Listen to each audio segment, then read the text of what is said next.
Kermit gets grouchy. One ordinary morning, for no particular reason at all, baby Kermit woke up feeling grouchy. Instead of smiling, he frowned. Instead of being cheerful, he felt cranky. Instead of jumping out of bed, eager for a new day to begin, Kermit turned his face to the wall, pulled his blanket up over his head. "Good morning," Baby Fozzie addressed the frog-shaped lump in Kermit's bed. "I can see you're not your happy-go-lucky self today," Fozzie chuckled. "Or should I say, hoppy-go-lucky." Kermit groaned.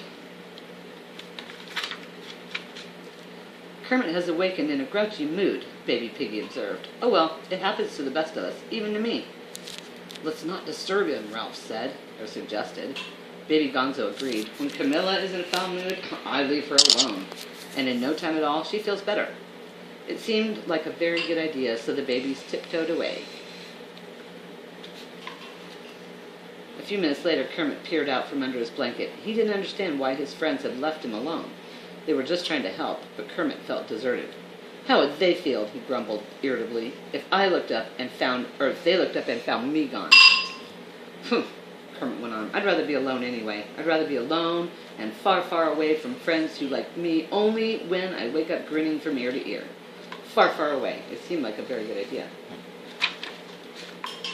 Kermit packed his toothbrush and stepped out into the bright daylight. Birds were singing, the trees were green overhead. But Kermit, who was grumbling about his gloomy feelings and thoughtless friends, didn't even notice. "This isn't a nice day. He declared. "I say it's a yucky day." Above him, the leaves on the trees rustled in an unexpected wind. Clouds formed, and the day turned as stormy as Kermit's mood. In just a few minutes, it was pouring rain. "Hey, do you mind?" chirped the sparrow. "It was a nice day before you came along." "Humph," Kermit grumbled. "I guess I'm just a wet blanket." Soaked to the skin, Kermit trudged on. As he walked, he felt colder and colder inside. His friends had frozen him out, or so he thought. "Well, 8 can play at that game as well as 7, Kermit declared frostily as he stopped to remove the icicle that had formed on his nose.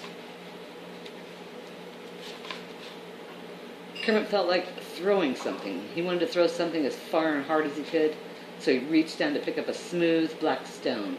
"Do you mind?" yelped the polar bear. "That's my nose you're trying to grab." Kermit said grumpily. "Another cold shoulder." Kermit continued on his way. "Just because I'm not Mr. Nice Frog anymore, nobody wants to have anything to do with me," he muttered. He began to remember what a good pal he'd always been. Polite, kind, easy to please. "And then just once I wake up grouchy," Kermit said to himself, "and all my friends leave me." Just thinking about it made Kermit angry. It really burned him up. He got hot under the collar. He was steaming mad. Kermit took out his handkerchief and wiped his forehead. He was so angry that he felt waves of heat rising around him. He faced a burning desert. Beyond that was a mountain, isolated and majestic.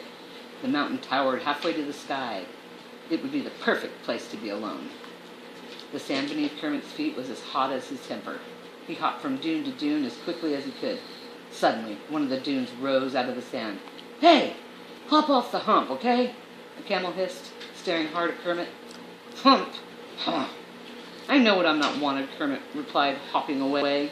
"Wipe your mouth, Corey. Go get a towel." "Thank you." The sun was beginning to set as Kermit arrived at the food mountain. Weary and wheezing from his trek across the desert, he began to climb.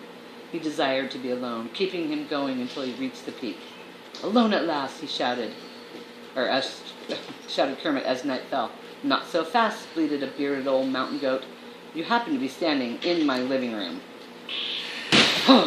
Kermit declared. "There's obviously not enough living room here for me, or for the two of us. I just have to find somewhere else to be alone." Kermit spied a moonbeam traveling up towards the stars. He stepped onto it, being careful to hold the handrail, as Nanny had taught him. He took the moonbeam to the first meteor he found. There, in the stillness of space, he sat on his suitcase, with his back to the world, a little lost frog in the universe, sullen, sighing, and at last alone. After a few minutes, Kermit cleared his throat and did what he had wanted to do all day. He shouted. At the top of his lungs, he hollered out into the silent universe. He stomped his feet and shook his fists. He whined and complained and told the stars how unfair the world was. "Did that make you feel better?" a voice asked. Kermit whirled around. He had awakened the moon. "Well, not really," Kermit replied. "Let's lighten up. Have some fun," the moon advised. "It's the best for the grouchiness in the entire solar system." At the moon's suggestion, Kermit took a ride on a comet roller coaster. He cooled off in a meteor shower.